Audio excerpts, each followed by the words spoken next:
You matter. This section is all about understanding the proper ways to handle patients and equipment. It is important to be able to identify injuries to prevent them. The body's musculoskeletal system will compensate for injuries affecting other muscles and body structures. Injury prevention is important to reduce the strain on larger muscle groups and reduce the need for compensation. We are focusing primarily on the back and shoulder because they get some of the most common injuries CNAs face yearly. Due to the nature of their duties, nursing aides are subject to back and shoulder injuries. Therefore, practicing correct body mechanics is important. As a CNA, you will need to assist the patient in moving their bodies to get to the toilet, clean them, or move them to a chair. You may have to move some patients every 2 hours to assure they do not get bed sores. It is important for patients to move as much as is prescribed by the medical team. Although bed rest is important, sitting and mobility have positive outcomes such as social well-being, physical well-being, quicker recovery, increased function, increased independence. This submodule provides options to protect your shoulders and back when working with patients. As a CNA, you'll often be involved in assisting patients with mobility tasks. The level of assistance can vary, and there are different methods of assistance available. Here's an overview of partial versus full assistance and mechanical versus manual assistance when helping patients move around. Partial assistance versus full assistance. Partial assistance. This involves helping the patient with some aspects of the movement while they contribute to the activity. For example, if a patient can stand but needs help with balance, you might provide support as they stand up. Full assistance. With full assistance, you're taking a more active role in the movement. This might involve physically lifting, transferring, or repositioning the patient without their active participation. Mechanical assistance versus manual assistance. Mechanical assistance. Mechanical assistance involves using equipment to aid in patient mobility. This can include patient lifts, hoists, transfer boards, and slide sheets. These devices are designed to reduce the physical strain on both the patient and the caregiver. Manual assistance. Manual assistance involves using your own physical strength and body mechanics to help the patient move. This can include tasks like helping a patient stand up from a seated position, assisting them in walking, or turning them in bed. There are several factors to consider when deciding how to assist a patient in movement. Patient condition. The level of assistance required will depend on the patient's physical condition and abilities. Assess the patient's mobility level before deciding the appropriate level of assistance. Safety. Safety is paramount. Choose the method that minimizes the risk of injury to both you and the patient. Patient preference. Whenever possible, involve the patient in decisions about their movement. Respect their preferences and comfort levels. Care plan. Follow the patient's care plan and any instructions from healthcare professionals.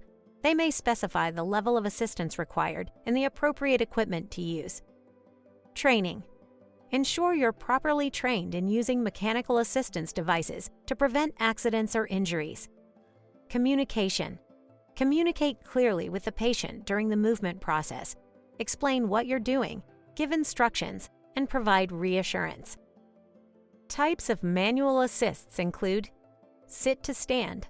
This involves assisting a patient in moving from a seated position on a bed, chair, or wheelchair to a standing position. Depending on the patient's abilities, you might provide minimal assistance using a gait belt for steadying, moderate assistance, offering support while they push up, or total assistance, lifting them to stand. Bed turning.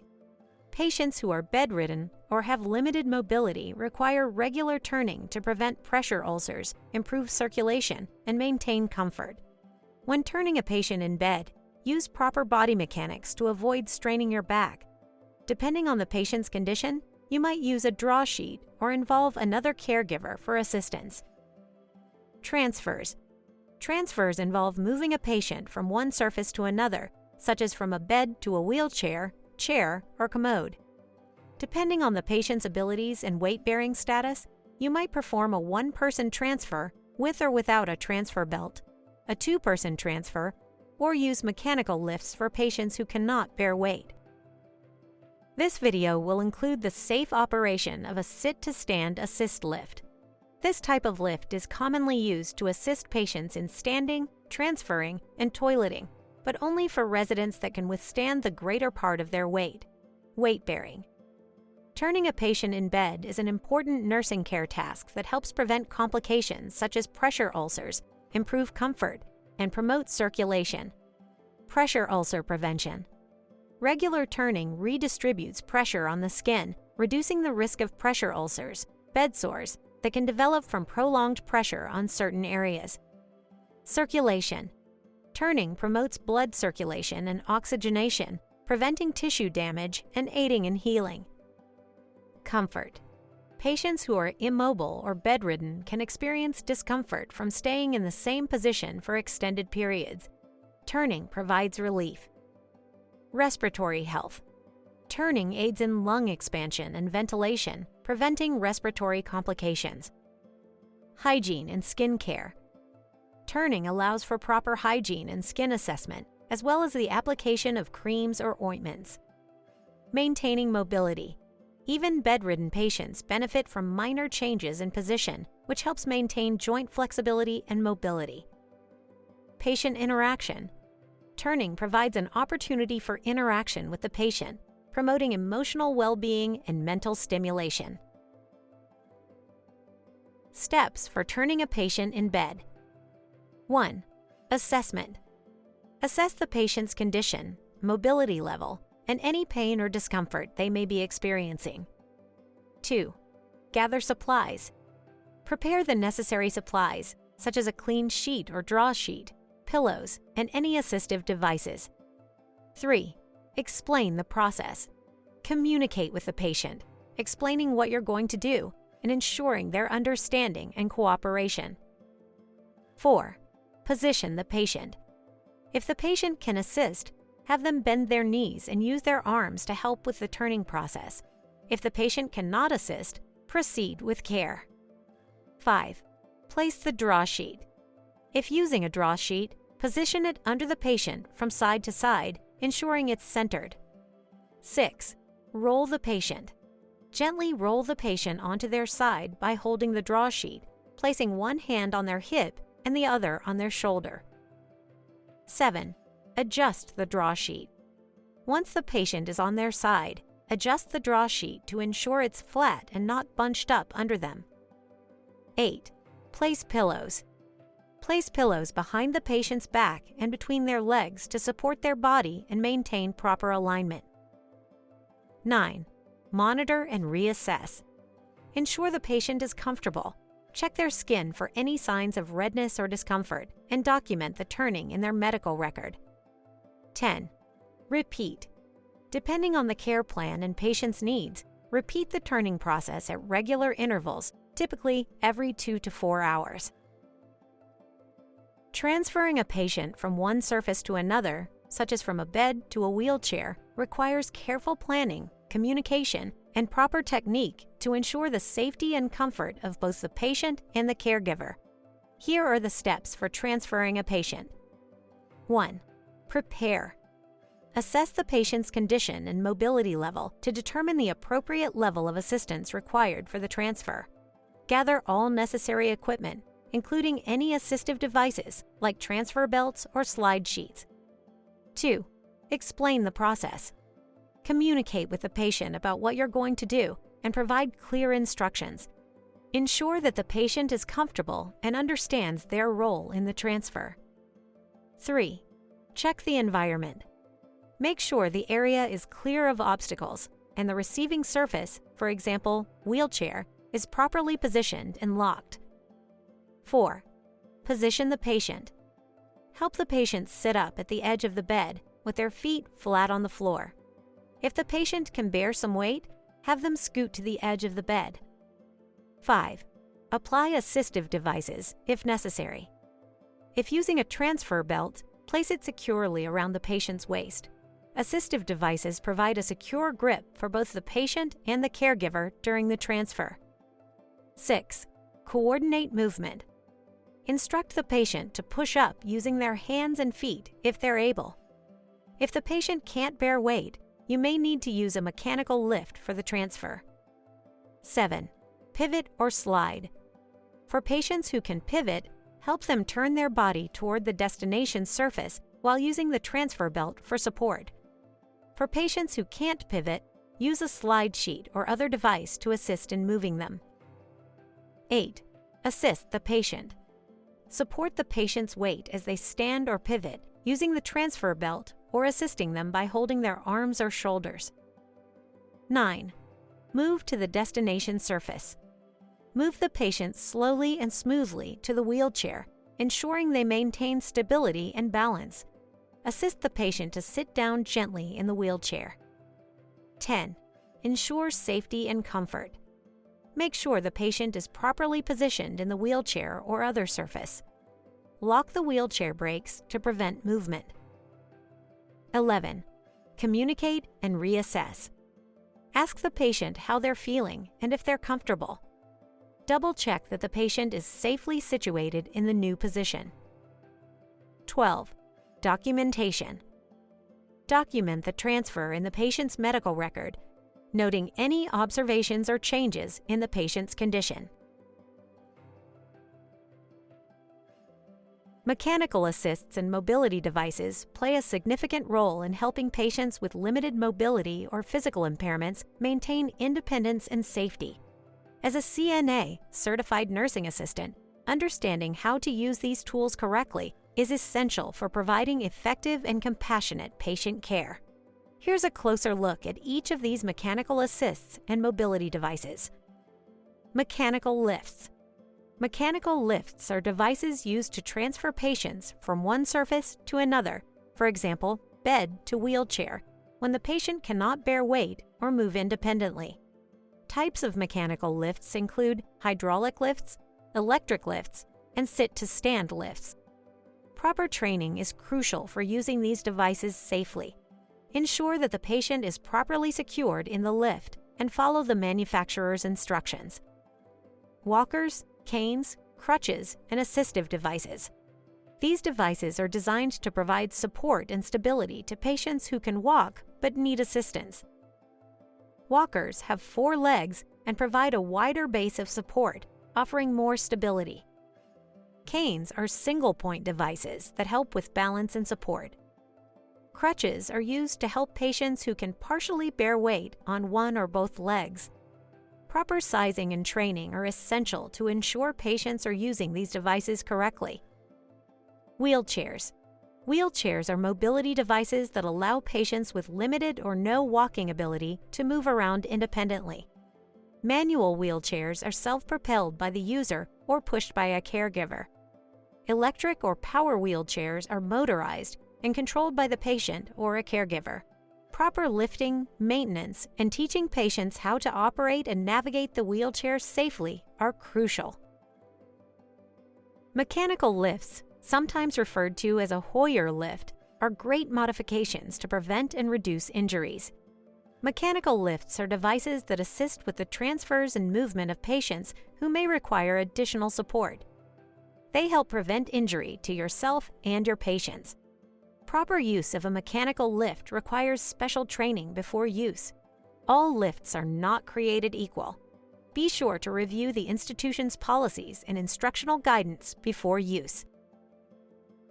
This video will include the safe operation of a sit-to-stand assist lift.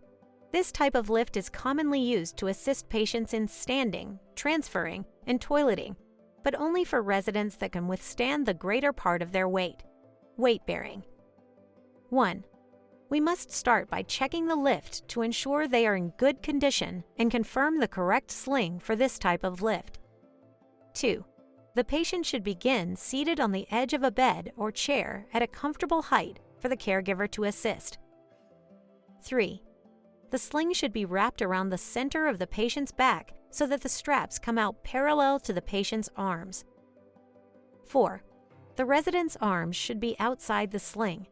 From here, the sling should be buckled and tightened enough so it is not hurting the resident but securely straps him in. 5. The lift should be brought to the patient's feet and asked to spread in correlation to the padding on the lift. 6.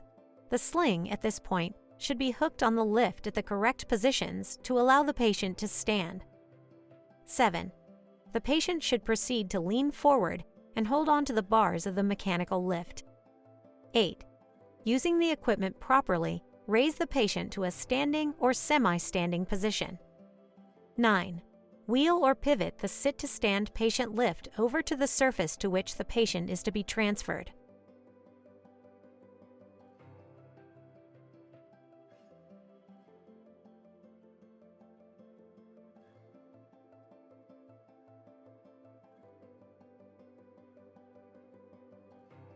Did you know each Hoyer lift has its differences between models and makes? We want you to remember several universal steps as you assist your patients throughout the day. Before starting, you should always have an additional person around to assist you in your transfer. Communication is essential. Therefore, communicating your intentions with the patient is needed for their safety and your own. Start by identifying the mechanical lift and its intended purpose as it relates to the patient. 1. Check the patient lift to ensure all pieces of equipment are present and intact. 2. The bed should be flat with the patient on their back. 3. Elevate or lower the bed to ensure you work at a comfortable height. 4. Prepare the patient to be properly rolled to the side of the bed. 5. Once the patient is rolled to the side of the bed, grab the sling and position it along the back of the patient while folding and tucking the side closer to the bed under the patient. 6. Roll the patient on their back, allowing the unraveling of the tucked portion of the sling to be done in step 4. 7. Begin to secure the patient in the sling, making sure they are properly constrained.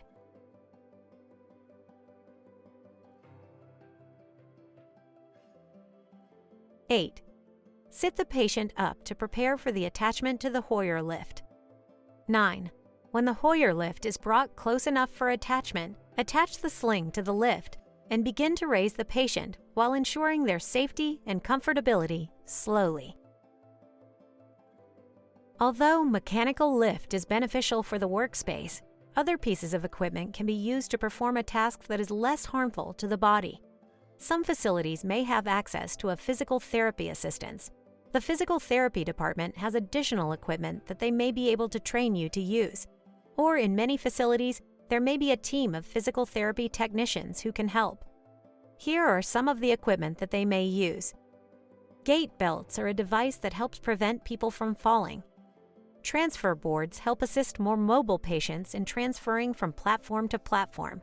This is commonly used for people transferring from a bed to a wheelchair and could help relieve stress on certain body parts of the CNA.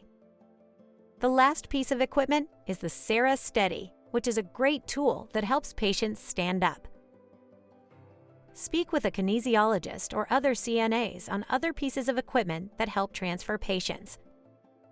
There are different levels of assists that you may use. Assists independent. The patient is capable of performing the activity or movement completely on their own without any assistance or supervision. Standby supervision. The patient is able to perform the activity or movement independently, but the caregiver, CNA, is standing nearby to provide immediate assistance if needed to ensure safety. Minimal assist. The patient is able to participate in the activity but requires a small amount of physical help or guidance from the caregiver. This could involve steadying the patient, offering a supportive hand, or providing minimal physical effort. Two-person assist. 2 caregivers, CNAs, are required to safely assist the patient with the activity. This level of assistance is needed when the patient's weight, mobility, or condition necessitates the involvement of 2 caregivers to prevent injury. Total assist. The patient is unable to contribute to the activity or movement and requires full physical assistance from the caregiver to complete the task safely. This level of assistance is typically needed for patients with limited mobility or significant physical impairments.